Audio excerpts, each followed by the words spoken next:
Good morning, Paly. Today is Wednesday, May 24th, 2023. I'm Vincent Wong. And I'm Eddy Miao.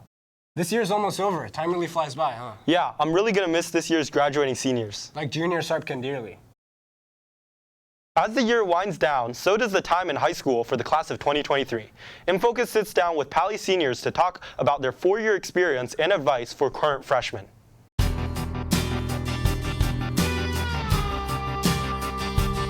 My name is Russ Filter. I'm a senior here at Paly High School. And one piece of advice I'd give to any incoming freshman would be that your effort matters more than your actual smarts. So if you try to apply yourself, you'll get good grades. I'm Lillian and I'm a senior. I would say that Paly has a lot to offer, and I would take advantage of every kind of social activity and school activity. Joining clubs is really important. I wish I had joined the club, and Spirit Week, participate in it. It's always going to be fun. It's a great way to kind of get to know your class better, and it builds a lot of community. I'm Will Rowell. I'm a senior, and my advice to incoming freshmen is to always try new things, go out to sporting events and whatnot, and play sports for one. That's a really good way to make friends. My name is Anna Wingard. I'm a senior. The piece of advice I have is to put yourself out there, join clubs, and meet as many people as you possibly can, and just make connections, because it's really nice to know people around campus. Hi, my name is Marco Giovangrandi. It does not matter how many APs you take. Just make sure you're like having fun every day, because these 4 years go by quicker than you think. Okay, I'm Paloma Raffle, and I'm a senior at Palo Alto High School, and my advice to incoming freshmen would be to make friends with Carl early. Okay, Carl, wait, Carl should come in it. Yeah, that'll be fun. Last month, a note posted on the classroom in the 800s building prompted a shelter-in-place order by administration and police presence.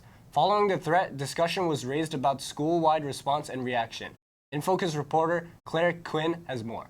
On the morning of Tuesday, April 25th, Paly was placed under shelter-in-place after a written threat of violence was discovered taped to a classroom door. A final exam was scheduled to occur later that morning in the same classroom. 2 days after the incident, police investigations culminated in the arrest of a student suspect.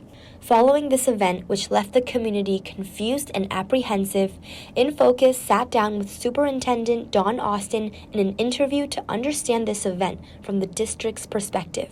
Gun threats of any kind are scary, but we do have some very specific steps that we take. And the first thing we do is to analyze and evaluate the information that we have in that moment, then make a very quick determination if this is a situation that requires a shelter in place, a lockdown, phone calls to the district office, and in some cases the police department.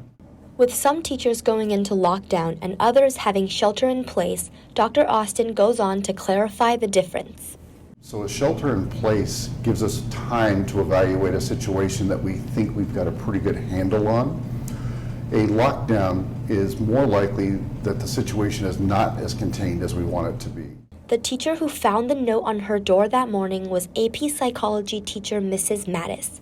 She describes how she felt upon seeing the note. So my initial reaction, I think, like most people, would be some fear, some trepidation.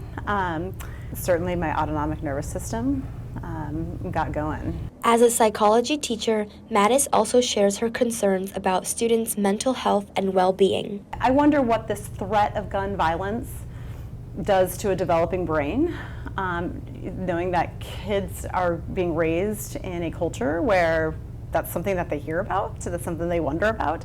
So, and I don't know what that effect is, but I do wonder how that's changing the developing brain. In combating these troubling circumstances, Don Austin shares his final thoughts. I think, from my seat, sometimes it looks like we can be very clinical in our approach, but we do want to acknowledge that we're fully aware that this is an event that created a large amount of anxiety, and we understand why. In the face of such events, it's more important than ever to support and be there for each other. From InFocus, this has been Claire Qin and Tori Kaliba. That does it for today's show. Follow us on social media at InFocus News to engage with our content, and visit our website to view today's campus bulletin. Until next time, I'm Vincent Wong. And I'm Eddy Miao. This has been InFocus News. Have a great day, Vikings.